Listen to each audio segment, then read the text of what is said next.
الحمد لله نحمده ونستعينه ونستغفره ونؤمن به ونتوكل عليه ونعوذ بالله من شرور أنفسنا ومن سيئات أعمالنا من يهده الله فلا مضل له ومن يضلله فلا هادي له ونشهد أن لا إله إلا الله وحده لا شريك له ونشهد أن سيدنا ومولانا محمدا عبده ورسوله أما بعد فأعوذ بالله من الشيطان الرجيم بسم الله الرحمن الرحيم يوصيكم الله في أولادكم للذكر مثل حظ الأنثيين فإن كن نساء فوق 2 فلهن ثلثا ما ترك وإن كانت واحدة فلها النصف ولأبويه لكل واحد منهما السدس مما ترك إن كان له ولد فإن لم يكن له ولد وورثه أبواه فلأمه الثلث فإن كان له إخوة فلأمه السدس من بعد وصية يوصي بها أو دين آباؤكم وأبناؤكم لا تدرون أيهم أقرب لكم نفعا فريضة من الله إن الله كان عليما حكيما۔ یہ سورہ نساء کی 11 نمبر کی آیت کریمہ ہے۔ اللہ رب العزت ارشاد فرماتے ہیں، اللہ تمہاری اولاد کے بارے میں تم کو حکم دیتا ہے کہ مرد کا حصہ 2 عورتوں کے برابر ہے، اور اگر صرف عورتیں ہی ہو تو 2 سے زیادہ، تو مرنے والے نے جو کچھ چھوڑا ہو انہیں اس کا 2/3 حصہ ملے گا، اور اگر صرف ایک عورت ہو تو اسے ترکے کا آدھا حصہ ملے گا، اور مرنے والے کے والدین میں سے ہر ایک کو ترکے کا 6واں حصہ ملے گا، بشرطے کہ مرنے والے کی کوئی اولاد ہو،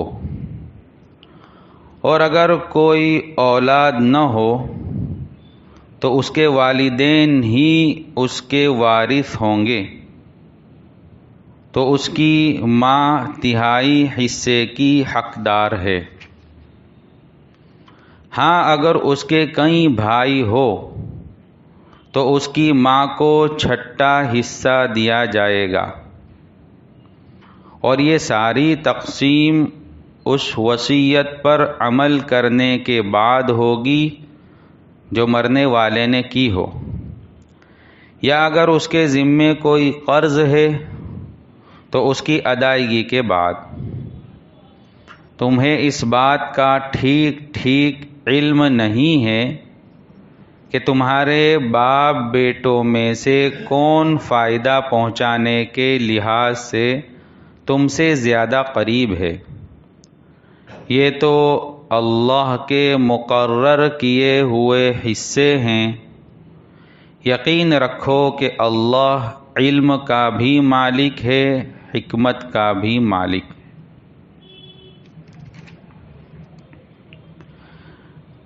میراث کی کچھ باتیں اللہ رب العزت نے اس سے پہلی والی آیات میں بھی ذکر کی تھی. یہاں سے کچھ حصوں کو اللہ رب العزت تفصیل سے ذکر فرما رہے ہیں. حالانکہ قرآن پاک کی اس آیت میں اور اس کے بعد والی آیت میں اور اسی طرح اس سورت کی اخیر آیتوں میں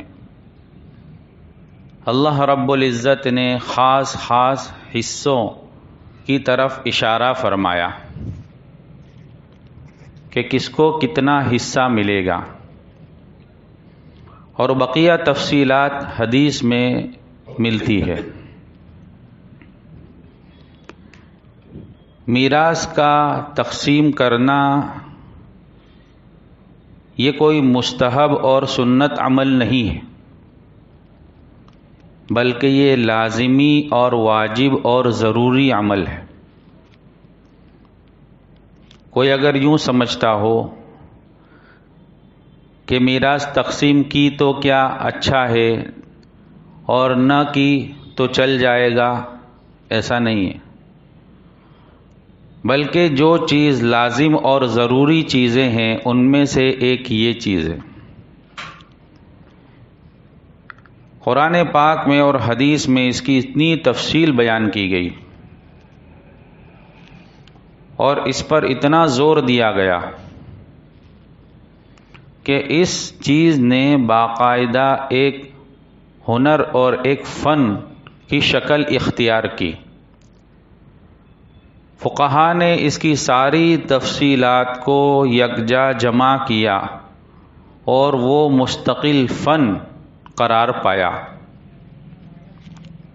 جس کو علم الفرائض کہتے ہیں. میراث تقسیم کرنے کے علم کو علم الفرائض کہتے ہیں.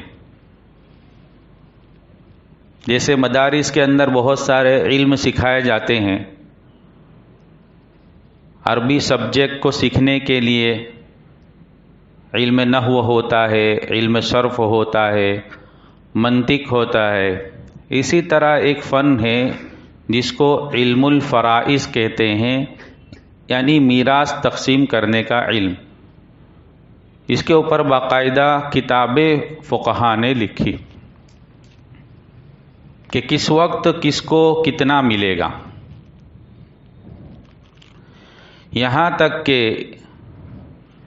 اس کے متعلق علماء نے لکھا ہے کہ ایک آدمی اگر کسی مفتی کے پاس کوئی سوال لے کر آتا ہے، کسی مسئلے کے بارے میں پوچھنے کے لیے آتا ہے،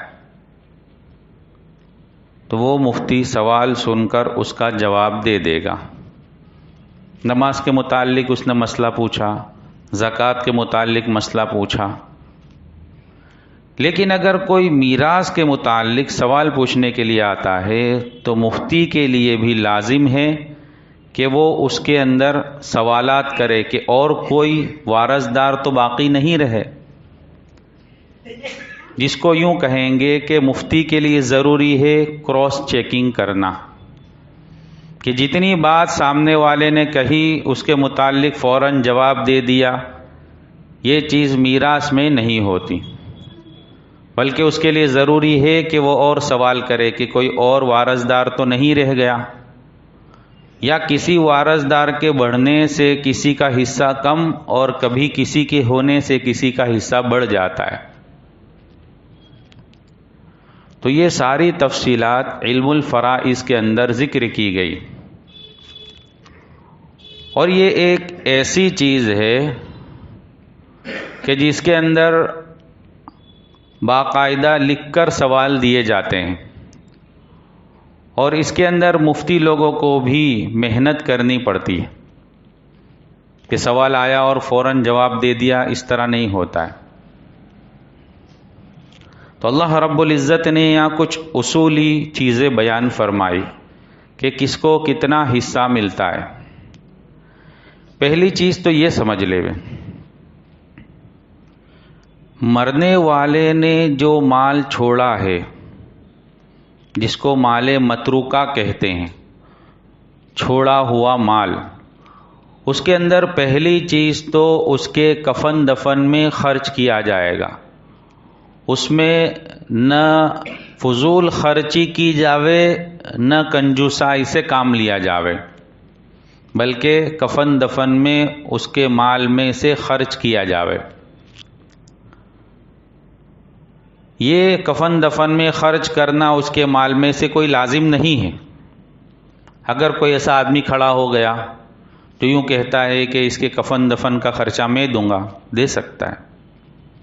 لیکن اگر کوئی نہیں ہے تو مرنے والے کے مال میں سے سب سے پہلے کفن دفن کا خرچہ نکالا جاوے. اس کے بعد مرنے والے کا اگر قرضہ ہے تو اس قرضے کو ادا کیا جاوے. اگر قرضہ اتنا زیادہ ہے کہ اس کا سارا مال خرچ ہو جاوے تو کر دیا جاوے، لیکن اس کا قرضہ ادا کیا جاوے. اگر سارا مال خرچ ہو گیا تو میراث کا کوئی مسئلہ ہی نہیں آتا ہے، مالی نیت ہے میراث تقسیم ہوگی. تو دوسرے نمبر پر اس کا سارا قرضہ ادا کیا جاوے اس کے مال میں سے. پھر قرضہ ادا کرنے کے بعد اگر کچھ مال بچتا ہے اور مرنے والے نے کوئی وصیت کی ہے تو اس کی وصیت کو پورا کیا جاوے. لیکن وصیت کے لیے دو چیزیں شرط ہے، ضروری ہے. ایک یہ کہ وصیت 1/3 1/3 تک اس پر عمل کیا جاوے، 1/3 تک. مثال کے طور پر قرضہ ادا کرنے کے بعد مرنے والے کے مال میں 3 لاکھ روپے بچے اور اس نے وصیت کی ہے 1 لاکھ کے اندر کی کہ یہ 1 لاکھ میں سے جو ہے 25,000 فلاں مدرسے میں، 25 فلاں مسجد میں، یا فلاں غریب کو یا فلاں کو اس طرح دے دیا جاوے. تو 1 لاکھ کے اندر اگر وصیت کی ہے تو اس پر عمل کیا جاوے. اور اگر 1 لاکھ سے زیادہ یعنی 3 لاکھ بچے تھے تو 1 لاکھ سے زیادہ کی وصیت کی تو 1 لاکھ تک ہی خرچ کیا جائے گا وصیت میں، 1/3، اور بقیہ 2/3 کے اندر میراث تقسیم ہوگی. تو ایک چیز وصیت کے لیے ضروری ہے کہ 1/3 یا اس سے کم کی وصیت کی ہو. دوسری چیز کہ وصیت کسی گناہ کی نہ کی ہو. اگر کسی گناہ کے متعلق وصیت کی ہے تو اس پر عمل نہیں کیا جائے گا. مثلا کسی نے وصیت کی کہ میرے مرنے کے بعد میرے مال میں سے فلاں سینما گھر بنایا جاوے یا شراب خانہ بنایا جاوے، یا اس طرح کوئی اور گناہ کے کام کے متعلق اس نے وصیت کی، تو اس وصیت پر عمل نہیں کیا جائے گا، اس کے مال کو گناہوں میں خرچ نہیں کیا جائے گا. تو وصیت 1/3 میں جاری ہوگی، اور وصیت گناہ کے متعلق نہ ہو تو اس پر عمل کیا جائے گا. اب قرضہ ادا کرنے کے بعد، وصیت پر عمل کرنے کے بعد جو مال بچا ہے اس مال میں میراث تقسیم ہوگی. تو اللہ رب العزت نے اس آیت میں کچھ خاص لوگوں کے حصے اصول کے طور پر بیان فرمائے. پہلا اصول بیان کیا کہ اگر مرنے والے کے اولاد میں لڑکا اور لڑکی ہو تو کہا کہ ایک لڑکے کو اتنا دیا جائے گا جتنا 2 لڑکی کو دیا جاتا ہے. اللہ رب العزت نے جو اصول بیان کیے اس میں جو طریقہ اختیار کیا، اس میں جو الفاظ استعمال کیے، یوصیکم اللہ فی اولادکم للذکر مثل حظ الانثیین، کہ ایک لڑکے کو اتنا دیا جائے گا جتنا کہ 2 لڑکی کو دیا جاتا ہے. اصل اصول اللہ نے لڑکی کو بیان کیا کہ 2 لڑکیوں کو جتنا دیا جاتا ہے اتنا ایک لڑکے کو دیا جائے گا. اصول بیان کرنے میں اللہ نے لڑکیوں کے حصے کو اصل بیان کیا. اس کی وجہ عام طور سے علماء فرماتے ہیں کہ اس معاملے میں عام طور سے امت میں کمزوری پائی جاتی، تو اللہ رب العزت نے وہ کمزوری کو دور کرنے کے لیے کہ مال متروکہ میں لڑکے کو جس طرح حصہ ملتا ہے اسی طرح بلکہ اس سے زیادہ اہم لڑکی کو ملنا چاہیے۔ تو پہلا اصول یہ بیان کیا کہ اگر مرنے والے کے صرف اولاد ہو، یعنی لڑکا اور لڑکی دونوں ہو، تو لڑکی کو جتنا حصہ دیا جاتا ہے اس سے ڈبل لڑکے کو دیا جائے گا۔ اسی طرح اگر کوئی بھائی بہن ہے، صرف مرنے والے کے دوسرے کوئی ورثہ نہیں ہے، صرف بھائی بہن ہے، تو بھائی بہن کو بھی اسی اصول کے مطابق بھائی کو ڈبل اور بہن کو سنگل حصہ دیا جائے گا۔ دوسرا اصول یہاں بیان کیا کہ فَإِن كُنَّ نِسَاءً فَوْقَ اثْنَتَيْنِ فَلَهُنَّ ثُلُثَا مَا تَرَكَ۔ دوسری شکل بیان کی کہ اگر مرنے والے کی 2 سے زیادہ لڑکیاں ہو، یعنی لڑکا کوئی نہ ہو، 2 سے زیادہ لڑکیاں ہو، تو ان کو مال متروکہ میں سے 2/3 حصہ ملے گا۔ 2/3 اگر 2 سے زیادہ لڑکیاں ہو تو۔ اب سوال یہ ہوتا ہے کہ اللہ نے یہاں فوق اثنتین 2 سے زیادہ لڑکیوں کا ذکر فرمایا، تو اگر کسی کی 2 لڑکیاں ہو تو اس کا خلاصہ حدیث میں ملتا ہے کہ اگر 2 لڑکیاں ہو اور کوئی لڑکا نہ ہو تو 2 لڑکیاں ہونے کے وقت مال متروکہ میں سے ان کو 2/3 حصہ دیا جائے گا، یعنی کل مال کے 3 حصے کرنے کے بعد 2 حصے ان لڑکیوں کے درمیان میں تقسیم ہوں گے اور 1 حصے میں سے بقیہ ورثاء کو ملے گا۔ 2 لڑکیاں ہو، اس کی مثال حدیث میں ملتی ہے۔ حضرت جابر رضی اللہ تعالیٰ عنہ کی روایت کہ اللہ کے رسول صلی اللہ علیہ وسلم ایک مرتبہ باہر تشریف لے جا رہے تھے کہ راستے میں ایک عورت آپ کی ملاقات کے لیے آئی۔ وہ عورت جو تھی وہ ثابت بن قیس رضی اللہ تعالی عنہ کی بیوی تھی، اور اس عورت نے آ کر کہا کہ میری 2 لڑکیاں ہیں اور ان کے باپ حضرت ثابت بن قیس کا انتقال ہو گیا، جو آپ کے ساتھ احد میں شریک تھے اور احد میں وہ شہید ہو گئے۔ اب ان کی صرف 2 لڑکیاں ہی ہے اور ان کا مال جو ہے وہ ان کے چچا سارا مال لے گئے، تو اب ان دونوں لڑکیوں کے پاس اور میرے پاس کچھ بھی مال نہیں رہا۔ اب جب ان لڑکیوں کے پاس کچھ بھی مال نہیں ہے تو ان کا نکاح ہونے میں بھی پریشانی ہوگی، کہ کوئی دیکھے گا کہ ان کے پاس کچھ بھی نہیں ہے تو جلدی نکاح بھی نہیں ہوگا۔ تو آپ جو ہے ان کے لیے کوئی سہولت پیدا فرما دے، کوئی حکم بیان فرماوے۔ تو اس وقت یہ آیت نازل ہوئی جس میں اللہ رب العزت نے اصول بیان کیا۔ تو اللہ کے رسول صلی اللہ علیہ وسلم نے ان کے چچا کو بلایا اور اس عورت کو اور بچی کو بھی بلایا، اور پھر ان کے چچا کو یہ حکم دیا کہ مرنے والے کے مال میں سے 2/3 ان لڑکیوں کو دے دیا جائے اور 8واں حصہ ان لڑکیوں کی ماں کو، یعنی مرنے والے کی بیوی کو دے دیا جائے، اور جو مال باقی بچتا ہے وہ آپ کے لیے ہے۔ تو 2 لڑکی ہو یا 2 سے زائد ہو تو اس وقت ان کو 2/3 حصہ ملے گا۔ تیسری چیز بیان فرمائی، تیسری شکل اللہ نے بیان فرمائی وَإِن كَانَتْ وَاحِدَةً فَلَهَا النِّصْفُ۔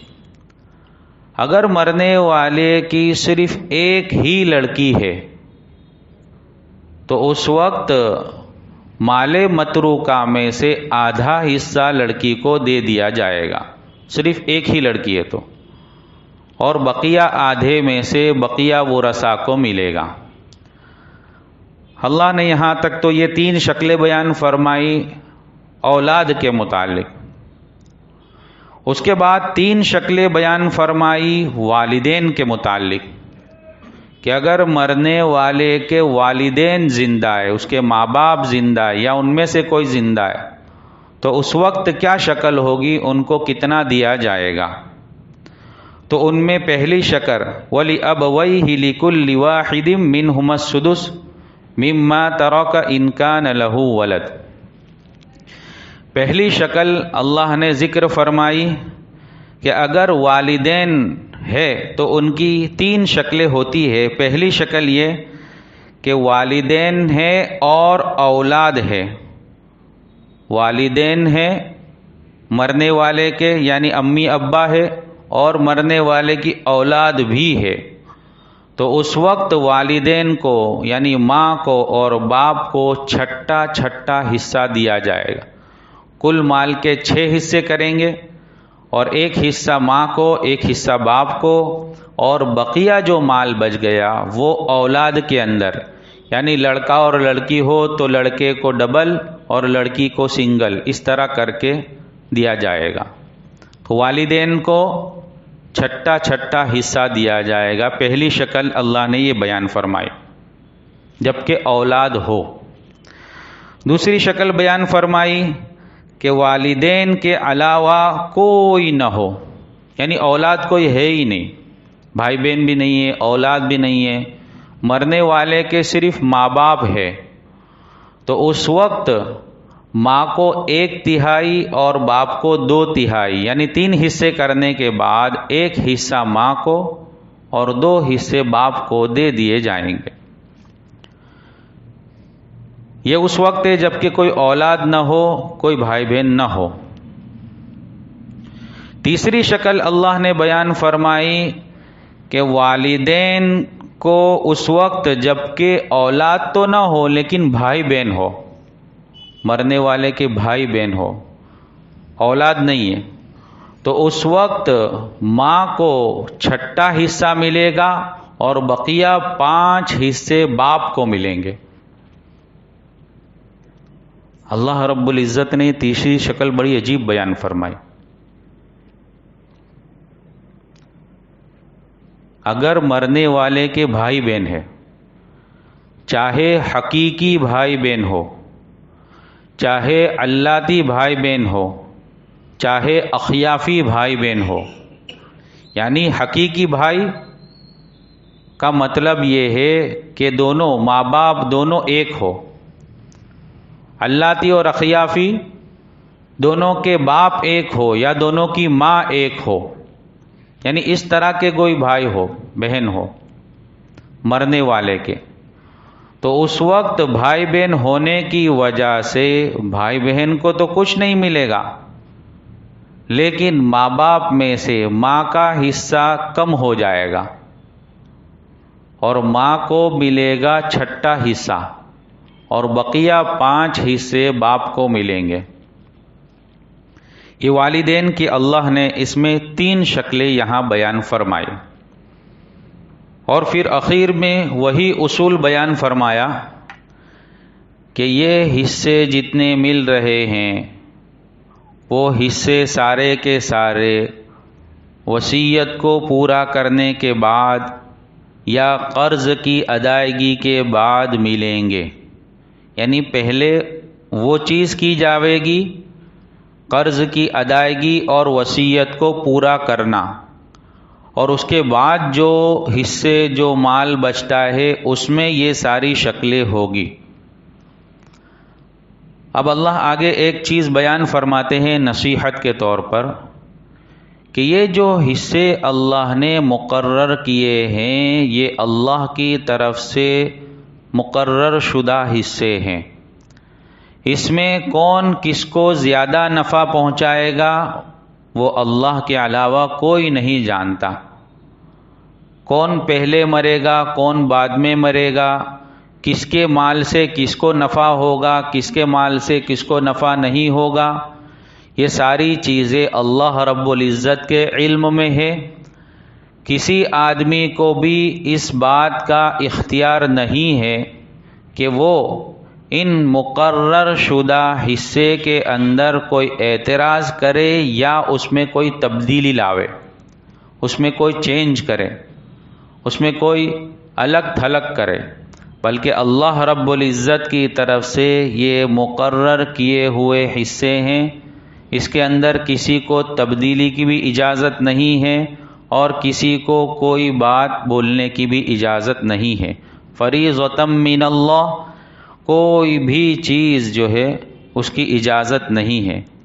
اللہ آگے فرماتے ہیں ان اللہ کان علیما حکیما، یقین رکھو کہ اللہ ہی علم کا مالک بھی ہے اور حکمت کا مالک بھی ہے۔ یہاں تک کچھ اولاد کے اور والدین کے حصے جو مقرر تھے اس کو بیان فرمائے۔ آگے کی آیت میں اللہ رب العزت اور قانونی چیزیں بیان فرماتے ہیں، جس کے اندر بقیہ حصے کیا شکل ہوگی تو کس کو کتنا حصہ ملے گا، وہ چیز بیان فرما رہے ہیں۔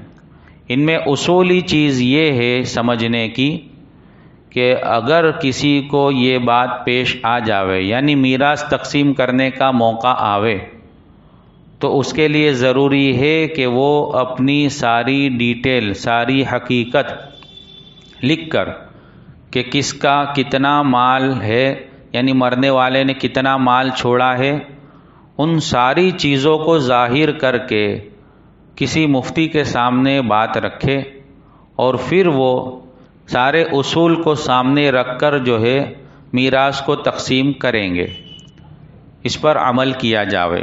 یہ تو ایک اصولی چیزیں تھی جو بیان کی گئی۔ آگے کی آیات میں بھی کچھ اصولی چیزیں بیان کی گئی ہے اور اس کے بعد اللہ کچھ نصیحت کے طور پر بات بیان فرماتے ہیں، جس کو انشاءاللہ ہم پھر سنیں گے۔ بسم اللہ الرحمن الرحیم۔ سبحانک اللہم وبحمدک وتبارک اسمک وتعالی جدک ولا الہ غیرک۔ اللہم صل علی سیدنا مولانا محمد وعلی آل سیدنا مولانا محمد صلاة تنجینا بها من جمیع الاحوال والآفات وتقضی لنا بها جمیع الحاجات وتطہرنا بها من جمیع السیئات وترفعنا بها عندك على الدرجات وتبلغنا بها أقصى الغايات من جميع الخيرات في الحياة وبعد الممات إنك على كل شيء قدير یا ارحم الراحمین یا اکرم الاکرمین۔ یا اللہ ہم تمام کے گناہوں کو معاف فرما، تمام کی خطاؤں سے درگزر فرما۔ یا اللہ اپنے فضل کا معاملہ فرما، یا اللہ اپنے فضل کا معاملہ فرما۔ یا اللہ خیر کے فیصلے فرما، شر سے حفاظت فرما۔ یا اللہ امت مسلمہ کے حال پر رحم فرما، امت مسلمہ کی جان کی، مال کی، عزت کی، آبرو کی، اعمال کی، ایمان کی، ہر چیز کی حفاظت فرما، اپنے فضل سے، اپنے کرم سے حفاظت فرما۔ اللہ ہمارے بیماروں کو شفا عطا فرما، مقروضوں کی، قرضوں کی ادائیگی کی شکل صورتیں پیدا فرما، حاجت مندوں کی حاجتیں پوری فرما۔ یا اللہ جو جس لائن سے پریشان ہے، ہر ایک کی پریشانی کو اپنے فضل سے، اپنے کرم سے دور فرما۔ آقا صلی اللہ علیہ وسلم کے صدقے اور طفیل میں ہماری دعاؤں کو قبول فرما۔ یا رب صلی وسلم دائما ابدا علی حبیبک خیر الخلق کلہم۔ سبحان ربک رب العزت عما یصفون، وسلام علی المرسلین والحمد للہ رب العالمین برحمتک یا رحمن۔